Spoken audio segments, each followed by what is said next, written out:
नमस्कार, आपके साथ मैं हूं पूर्णिमा मिश्रा। स्वागत है आप सभी का हमारी खास सीरीज बाहुबली में। 2005 की उस घटना ने पूरे उत्तर प्रदेश में गैंग वॉर और पूर्वांचल में सियासी समीकरण बदल दिए। मुख्तार अंसारी के सबसे खूंखार शूटर मुन्ना बजरंगी ने जिस तरह से बीजेपी विधायक कृष्णानंद राय की हत्या की थी, उस शूटआउट के बाद मुख्तार को पूर्वांचल में चुनौती देने वाला लगभग कोई नहीं बचा था। शायद इसी वजह से मुख्तार का दबदबा पूर्वांचल के गैंग और वहां की सियासत में बहुत असरदार तरीके से बढ़ने लगा।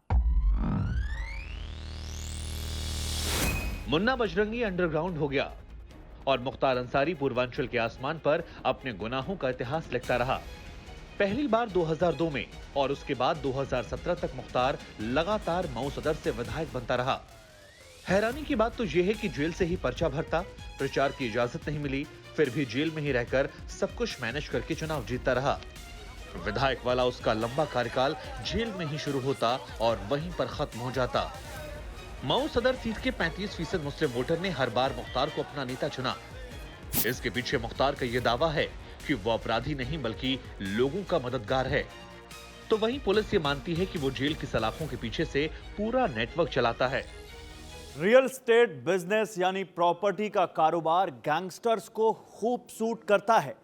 विवादित जमीनों पर कब्जा करना, उन पर जबरदस्ती इमारतें बनवाना और फिर उन जमीनों को जो कि कौड़ियों के भाव की हैं करोड़ों में बेच देना। इसके अलावा मछली के ठेकों पर कब्जा करना, कोयले की ठेकेदारी और सुपारी किलिंग जैसे तमाम गुनाहों में मुख्तार अंसारी का गैंग शामिल रहा है। पुलिस के मुताबिक मुख्तार और उसके गैंग के लोग एक खास मकसद से लोगों की मदद करते हैं। वो इलाके में सिर्फ ऐसे लोगों की मदद करते हैं जो या तो उनके समर्थक हैं या फिर उसकी गलत चीजों का भी विरोध करने की हिम्मत नहीं रखते। पुलिस के मुताबिक गैंगस्टर मुख्तार की गैंग की संपत्तियों का साम्राज्य अरबों रुपए का है। यूपी के गाजीपुर, मऊ, आजमगढ़, वाराणसी, लखनऊ, कानपुर और नोएडा में इनकी अरबों की प्रॉपर्टी है। इस गैंगस्टर के बाहुबल और अपराधों के नेटवर्क का अंदाजा आप इसी बात से लगा सकते हैं कि बिहार के गैंगस्टर शहाबुद्दीन के साथ उसका बहुत गहरा याराना था।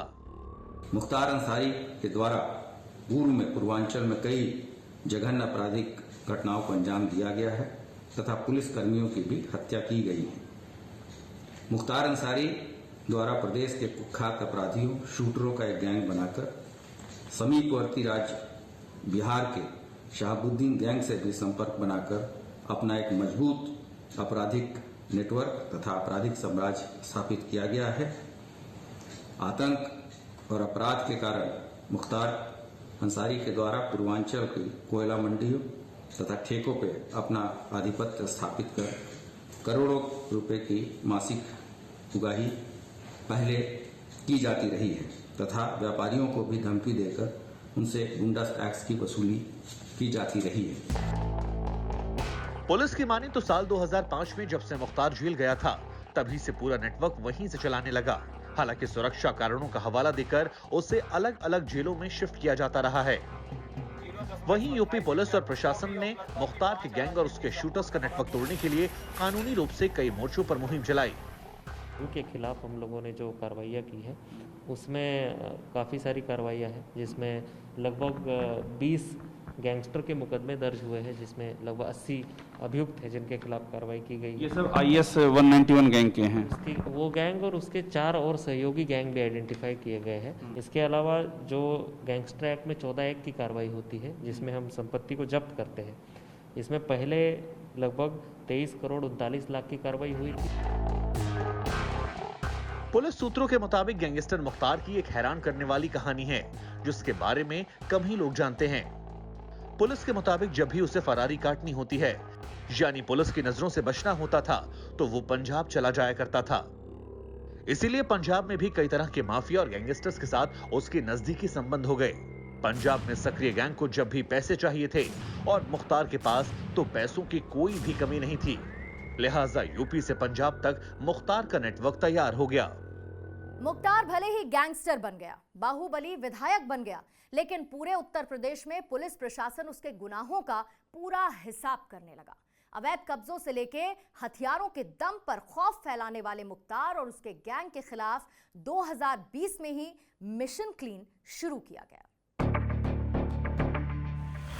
गैंगस्टर मुख्तार की हिस्ट्री शीट, हत्या, अपहरण, रंगदारी, अवैध वसूली, अवैध कब्जे, करीब 40 से ज्यादा केस। यूपी के गाजीपुर, मऊ, आजमगढ़ समेत पूर्वांचल में मुख्तार ने जितना खौफ लोगों के दिलों में बसाया, उससे कहीं ज्यादा डर पुलिस ने उसके गैंग के लोगों में फैलाया।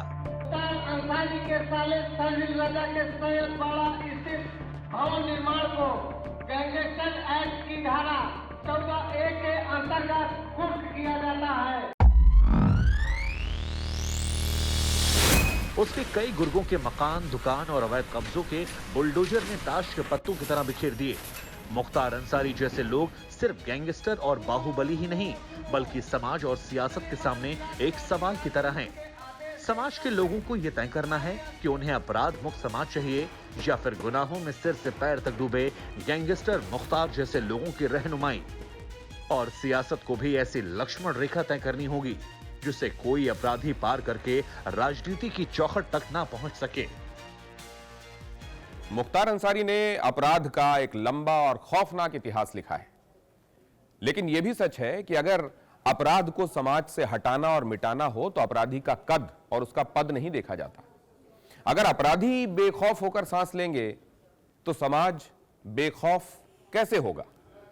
इसीलिए इस जरायम को, अपराध को हटाने के लिए सत्ता और सिस्टम को इससे टकराना पड़ता है और वही करना होता है जो राजधर्म कहता है। यूपी के नक्शे पर मुख्तार अंसारी और उसके गैंग के खौफ का साया करीब 30 साल से ज्यादा समय तक रहा, लेकिन वक्त सभी का हिसाब करता है। मुख्तार और उसके गैंग को भी एक एक करके हिसाब होने लगा। उसका सबसे दुर्दांत शूटर मुन्ना बजरंगी 2009 में मुंबई से गिरफ्तार किया गया।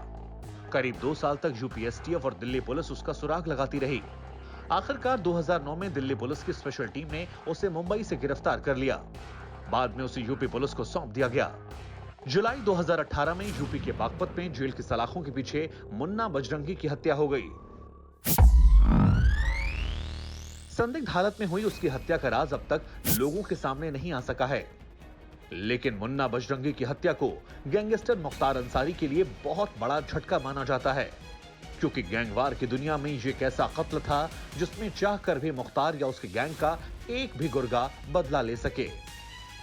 गैंगस्टर मुख्तार अंसारी के सताए हुए परिवारों के आंसुओं का असर भी दिखा। मुख्तार की जिंदगी में 2020 एक ऐसा तूफान लेकर आया जिसने उसके हर दाव पेच को बेअसर कर दिया। पंजाब की जेल में बैठकर चैन की सांस लेने वाले मुख्तार को आखिरकार उत्तर प्रदेश पुलिस ने एक बार फिर बांदा जेल पहुंचाने में कामयाबी हासिल की। यहां पर मुख्तार के लिए अब सब कुछ बदल चुका था। बांदा की जेल में उसका पुराना नेटवर्क पूरी तरह से खत्म हो चुका था। जेल में बंद उसके गैंग के लोग अब उससे दूर हो चुके थे। सलाखों के पीछे से अपने गुनाहों की अदालत लगाने वाला गैंगस्टर मुख्तार अब उन्हीं सलाखों के पीछे रहकर अपने लिए इंसाफ की दुहाई देने लगा।